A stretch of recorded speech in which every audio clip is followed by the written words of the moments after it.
Ok, bonjour les amis et bienvenue sur notre chaîne MZJDR. Ici, nous allons vous présenter un tuto sur la création de menus sur vos applications Java avec Eclipse. Nous allons constater que dernièrement, nous avons créé une petite application qui consistait à afficher les données dans une base de données sur nos interfaces graphiques que nous allons pouvoir exécuter maintenant pour voir ce que ça donne. Ok, notre application est là. Cette application est dépourvue de menu déroulant, même le menu surgissant. Alors, ce que nous allons faire ici, c'est créer le menu déroulant. Et en deuxième position, nous allons créer le menu surgissant. Ok, là, nous allons voir un peu le menu déroulant. Le menu déroulant, ce sont des composants d'une barre de menu ajoutée dans une interface graphique Java. Ok. Ce menu propose certaines options, certains items que l'utilisateur pourra réaliser quand il a besoin de quelque chose. Nous allons voir comment accéder à un item de menu par le biais des lettres mnémoniques ou par la combinaison des touches que nous appelons Java Accelerator. Et ensuite, chaque action sur un item génère une action que nous pouvons traiter en associant un écouteur d'un objet correspondant. Cet écouteur ou l'interface que nous allons implémenter, qui est l'interface Action Listener, et nous implémente la méthode ActionPerformIt.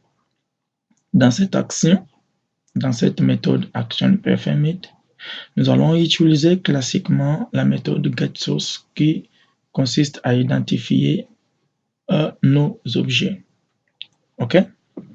Alors, nous revenons sur notre application. On est là.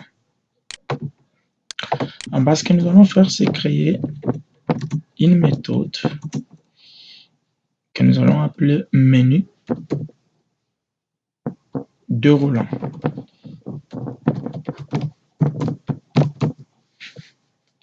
Dans cette méthode, la première des choses que nous allons faire, c'est créer notre barre de menu. Excusez. Menu barre. Et là, nous allons l'appeler JMB. JMB. Et suivant, nous allons créer nos menus. Menu. C'est dans le package nous allons l'appeler JMN. JMN.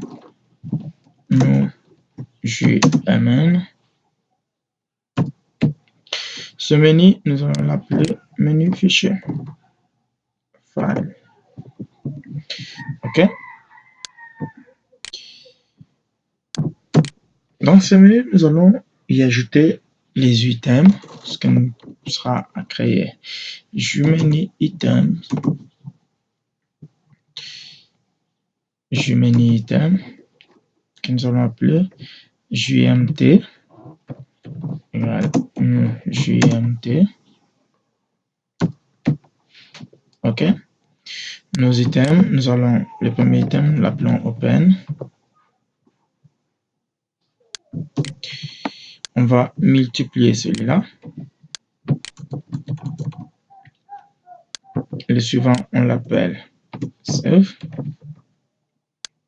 Donc, on l'appelle save as.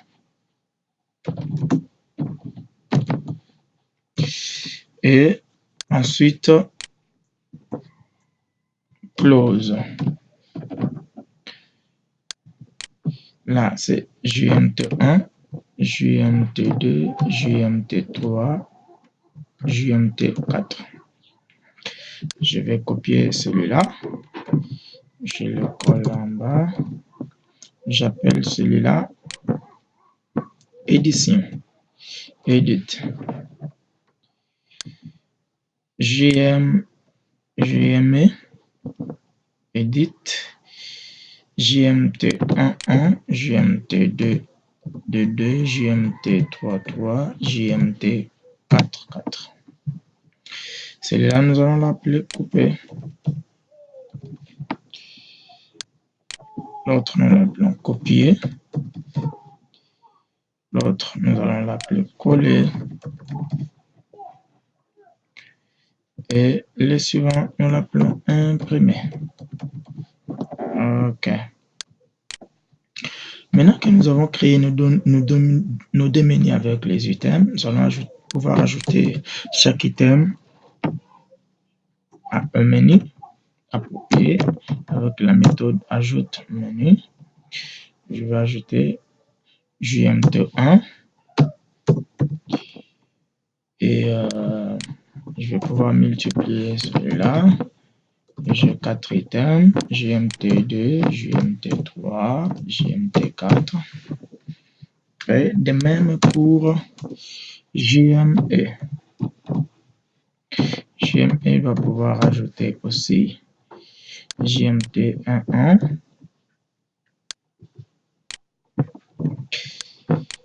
comme c'est 4, JMT22, JMT33 et JMT44. OK. Maintenant que nous avons ajouté les items à nos menus, on va pouvoir ajouter le même menu à notre barre de menu que nous avons appelé JMB. Il doit ajouter JMN et il va ajouter aussi JME. OK. Ainsi, nous allons pouvoir ajouter notre barre d'outils à la fenêtre. ADD, il doit ajouter JMB. OK. On va prendre notre méthode, nous l'amenons là-bas dans le constructeur. OK, on va afficher pour voir ce que cela nous donne.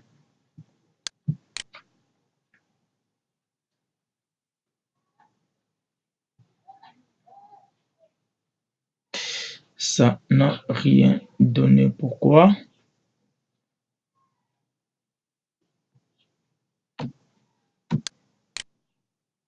Menu de roulant.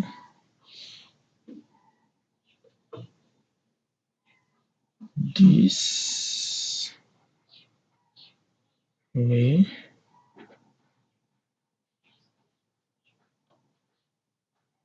JMB ajoute.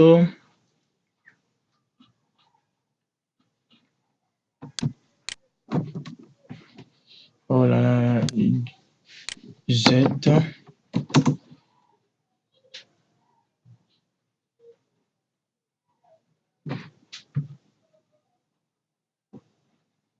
ZJ menu bar. C'est JMB. OK. On va afficher maintenant.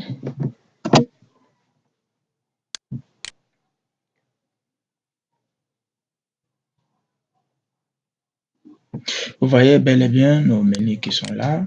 OK. Nous avons le menu File et le menu Edit. OK. Et ces items. Maintenant, il est possible de changer la couleur de notre JMB. Z background color. Nous allons prendre la couleur dans Java. AWT color. Nous donnons 123, 145, 150. OK. Maintenant, ce que nous allons faire, nous avons dit que nous allons ajouter à nos menus, nous allons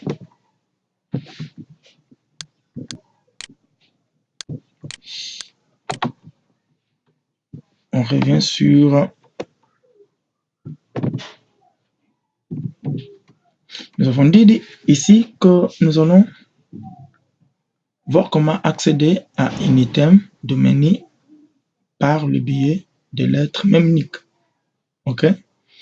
Accéder par les lettres mnémoniques, accéder à un item par le biais de mes lettres mnémoniques ou de combinaisons de touches. Ce que nous allons faire, c'est revenir et ajouter, parce que maintenant on va accéder à chaque item par biais des lettres mnémoniques. Donc, chaque JMT doit pouvoir Z mnémonique. C'est un caractère que nous allons mettre là-bas pour open. Nous avons AS pour save. Nous avons A. Qu'est-ce que je suis en train de... Nous avons B. Et nous avons L. En tout cas, c'est vous qui donnez des lettres à vos mnémoniques pour accéder aux items. Ainsi, on le fait pour les autres. J, M, T, 1, Z mnémonique. C'est juste pour que vous puissiez voir comment est-ce que ceci fonctionne. Nous avons là C et on va multiplier. En fait, ce n'est pas aussi obligatoire de tout faire. Et nous avons imprimé. On peut s'arrêter là. Et aussi, nous pouvons nous arrêter là. Ce n'est pas obligatoire de tout faire. La deuxième des choses, c'est d'accéder à nos items à partir des combinaisons de touches du clavier. Votre clavier. Ce que nous allons faire, c'est chaque JM2 doit avoir ou doit accéder, OK, doit être accédé par la combinaison de touches Z accélérateur, K struct, il doit getter K struct, et puis là nous prenons K event pour l'événement. K événement, c'est pour le premier item quand nous appuyons sur CTRL O qui nous ouvre un fichier, donc l'ouverture d'un fichier. Ce que nous allons faire, c'est VK O virgule input événement, c'est CTRL masque. OK, là nous avons ajouté l'accélérateur à notre JMT1 et on va faire cela pour le reste de nos JMT2, JMT3 et JMT4.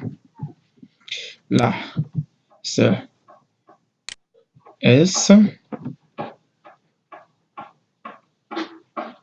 Là, c'est C. Pour clore, on peut mettre 2. Dès qu'il appuie sur CTRL plus la lettre D, il peut mettre fin à l'application. Dès qu'il appuie sur CTRL V,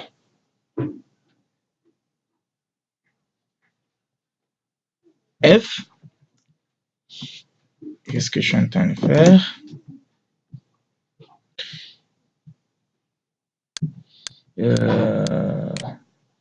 De toutes les façons, pour ne pas gaspiller le temps, on prend un exemple juste pour expliquer ceci.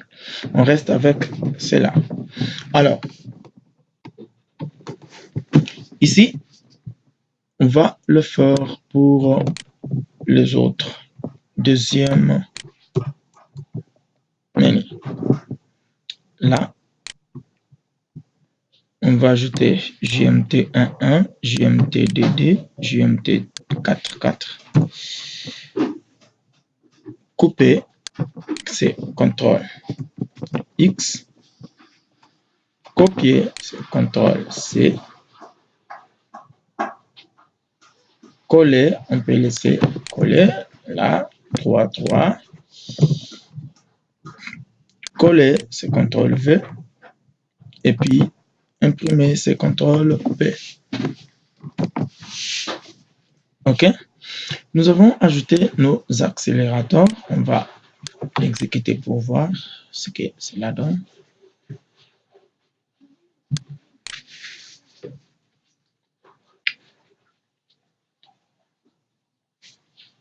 OK, vous voyez que à notre barre de menu, il y a une couleur. Je viens sur File. Vous avez là les accélérateurs. Là, CTRL O, CTRL S, CTRL 2. Là-bas, nous avons CTRL X, CTRL C, CTRL V et CTRL P pour imprimer. OK? Maintenant, il est possible d'ajouter à un menu les sous-menus et les items.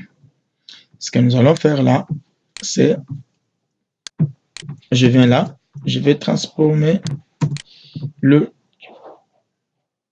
JMTDD en un sous-menu.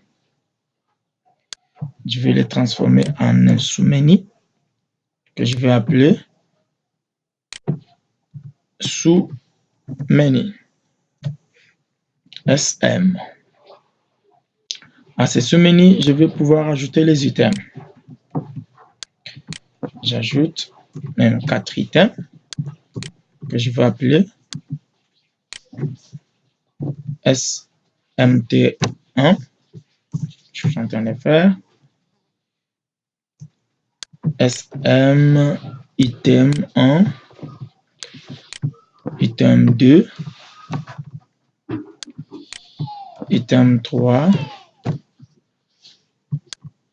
item 4. Et là, je vais copier dans presse-papier. Je vais copier dans un fichier spécifique.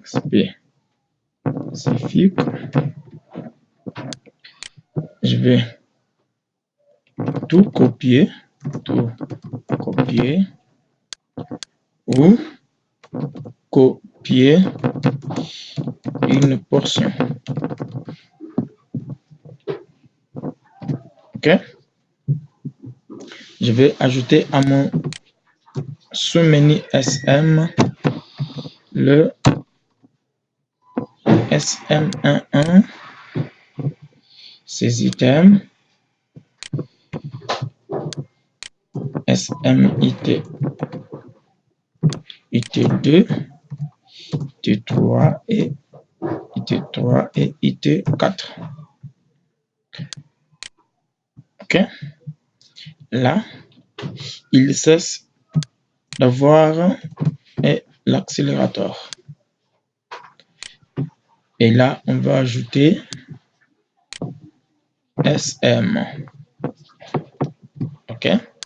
Vous allez voir que cette fois-ci, nous avons le menu sous-menu avec ses items.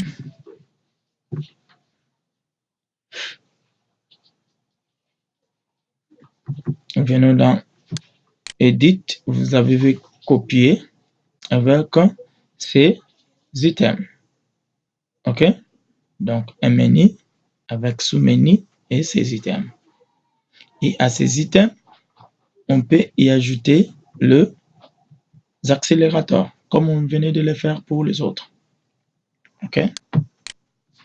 Alors, vous pouvez les ajouter comme vous voulez.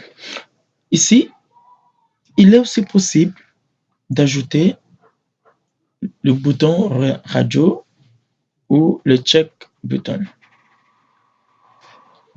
Cela va nous conduire à prendre un exemple avec radio button. Je viens là, juste dans SM, j'ajoute un J.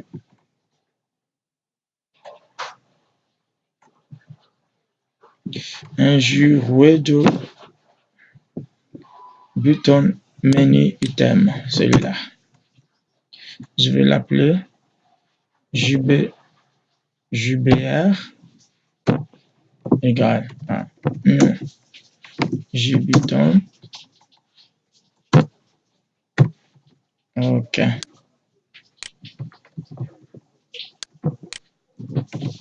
OK. Là-bas, c'est 1. Ici, c'est JBRD. Je vais donner le nom. Ce sont des choix ou non. OK? Alors, pour que ces boutons fonctionnent normalement comme c'est un choix est opéré sur une option. OK? Alors, pour le faire, on va créer le bouton groupe.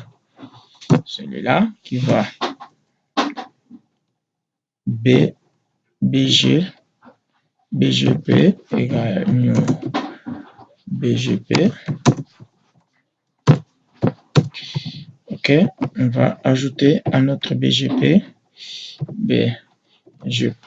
on ajoute le abstract button JBR1 et JBR2. Pourquoi? Pour que lorsque nous cliquons sur oui, c'est une option que nous avons choisie, ainsi l'autre reste comme ça. On ne peut pas choisir deux fois sur les deux options à la fois, ou c'est oui ou c'est non. Alors, on va ajouter à notre CM les radio buttons. Là-bas, nous les avons appelés JBR1 et puisque je suis en train de faire JBR2. OK. Voilà ce que cela nous donne.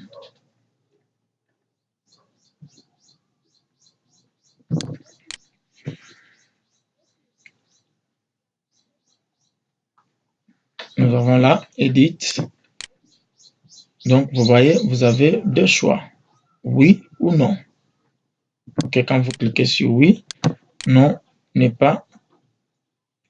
Il reste sans être choisi. Dès que je mets non, ça veut dire que je opérer mon choix sur non et non oui. OK? Maintenant, on va prendre un exemple sur les événements avec les items et puis on passe au menu surgissant. Vous pouvez implémenter ces lignes de possibilités, implémenter, implémente l'interface Action Listener. OK? Cette interface va vous demander d'implémenter la méthode implemented. Nous ajoutons la méthode. OK? Notre méthode est là, action performed.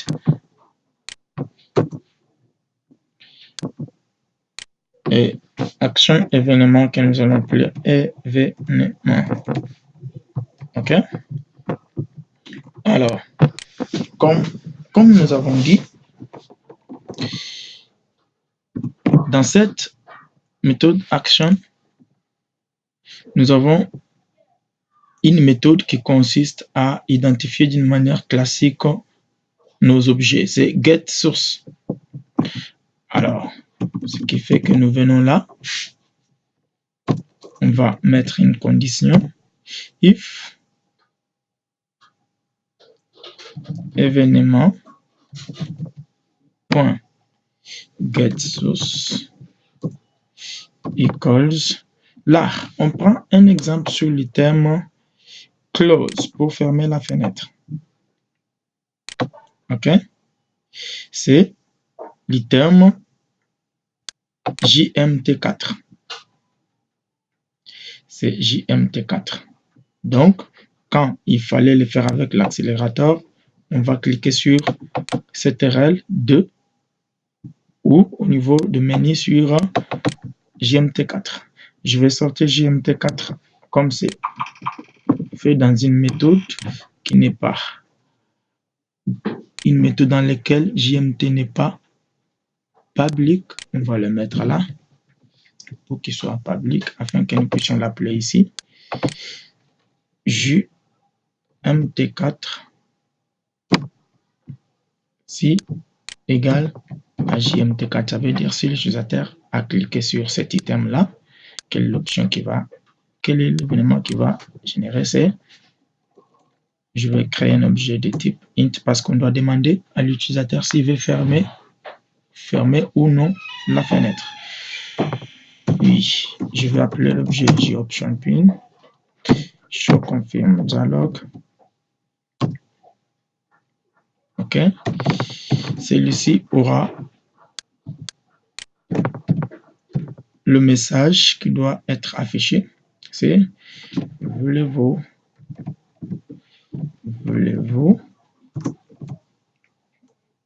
fermer l'application?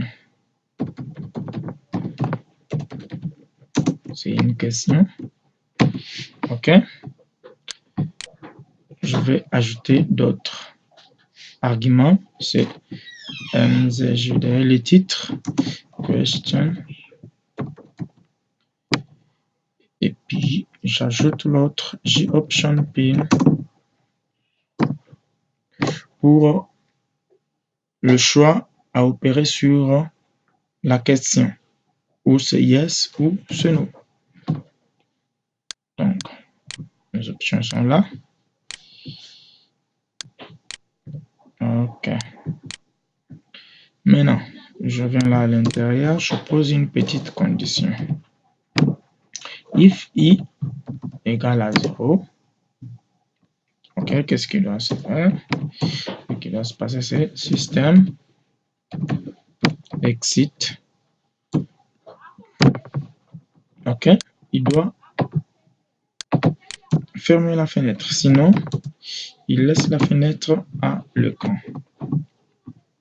OK, alors comme on a fait ceci, on doit pouvoir prendre notre objet pour qu'il soit à l'écoute, ou notre fenêtre doit être à l'écoute de notre listener. Je l'amène là, je fais add action listener 10 pour qu'il soit à l'écoute. Je fais là, j'exécute.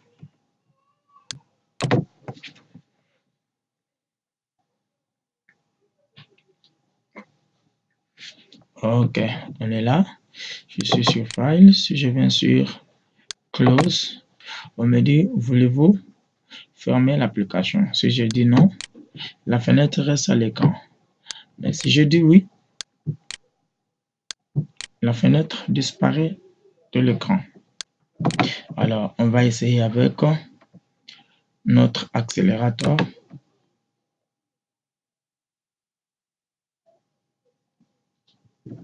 Ici, c'était CTRL-D. J'appuie sur CTRL-D. Et on me demande du coup, si voulez-vous fermer l'application. OK?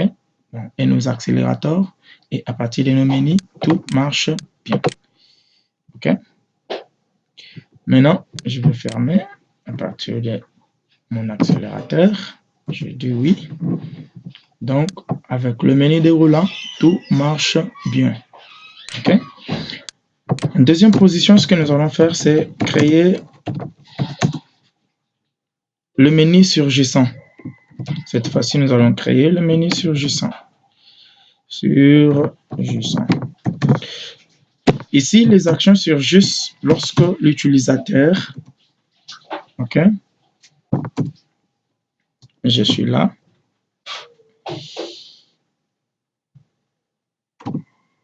OK. Là, c'est le menu surgissant. Ici, Java nous permet de créer des menus sans nom, mais qui, à partir d'un item, quand l'utilisateur, pratiquement, il clique droit, il y a le menu qui apparaît pour lui proposer certaines actions à exécuter.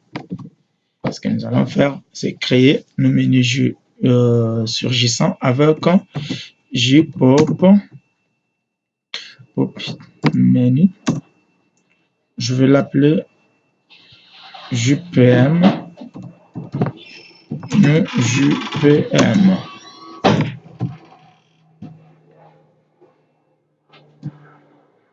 OK. Je vais prendre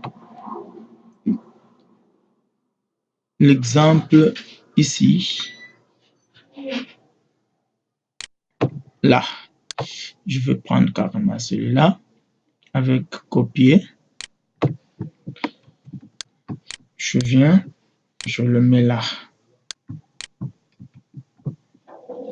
À partir d'ici, je vais pouvoir ajouter à jmp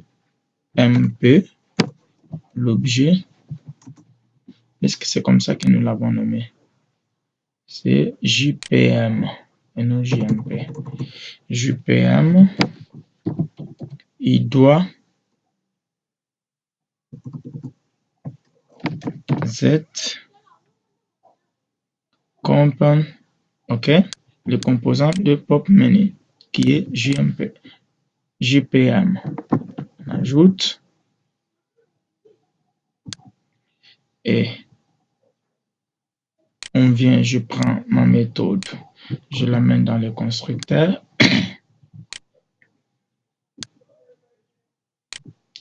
Je pose ma méthode là. OK. Alors, ce genre de menu s'applique aux composants dans le fenêtre. Dans notre cas, nous voulons que quand on clique sur la table qui affiche les données, dès que nous cliquons, ça nous propose de copier. OK. Ce que nous allons faire, c'est prendre le nom de notre table et venir là.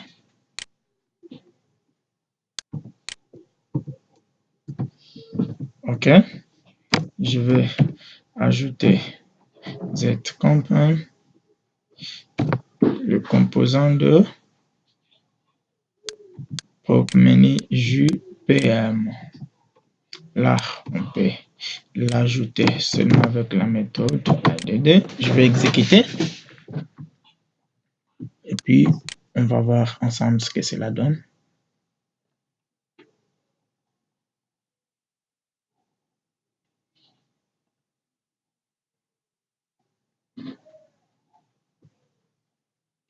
Il y a un problème. Qu'est-ce qu'il y a?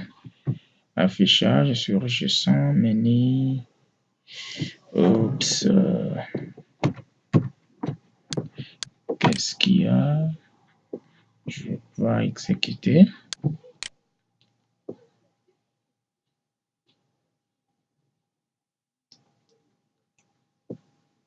OK. Nous avons nos données qui sont là. Je vais sélectionner quelques données. Je clique droit. Il ne vient pas. Pourquoi? C'est dans la table qui ajoute zcomponent.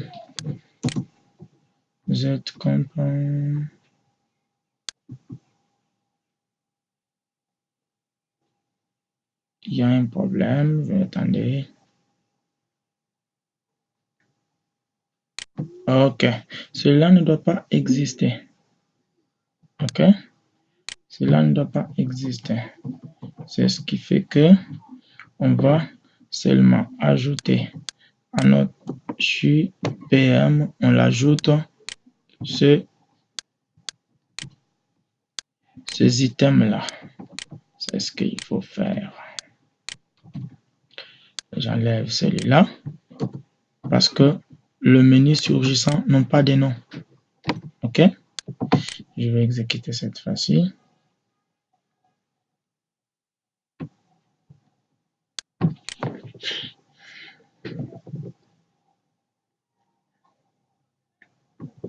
Je sélectionne une partie des données et je fais, vous voyez là, les amis, nous avons les options qui sont là. OK? Mais ce que moi, je veux, ce n'est pas que ça soit seulement comme ça. Je voudrais peut-être que chaque item ou menu qui est là ait ces items. Ça peut être le menu, mais avec leur item. Ce que je vais faire, je viens, je prends dans édition. Dans édition, j'avais imprimé, copier-coller. Donc, je prends carrément jusqu'à copier-couper. OK, jusque là. Je prends, je viens faire ceci, je remplace carrément là. OK. Je viens là, je copie. OK. Maintenant, ce que je vais ajouter le JMT1. OK.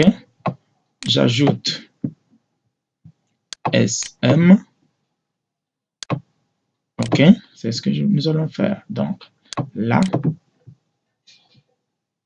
en bas, JPM. PM. Ajoute. Il doit ajouter quoi? Il doit ajouter JTM1.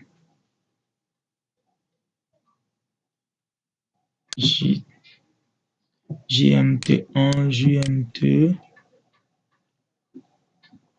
Il doit ajouter JMT1. Oui, JMT1, JMT11. OK. C'est ce qui est là. JMT11.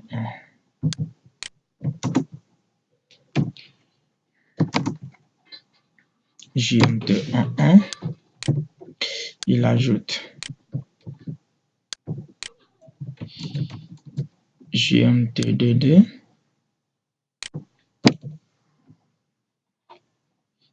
Là, il ajoute CM, excusez. OK. Là, il ajoute JMT33 et puis JMT44. On va exécuter.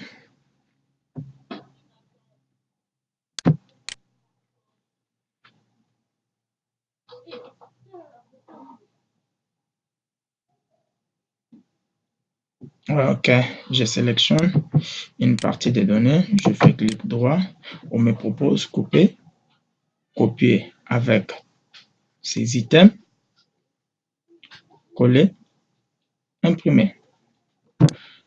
OK, les amis, vous voyez que tout fonctionne bien. On peut fermer à partir de notre accélérateur. On demande de faire disparaître la fenêtre de l'écran. Donc, tout marche bien. À la prochaine vidéo, on va parler sur comment est-ce que maintenant nous pouvons copier, réellement copier, couper et coller. OK? Merci beaucoup.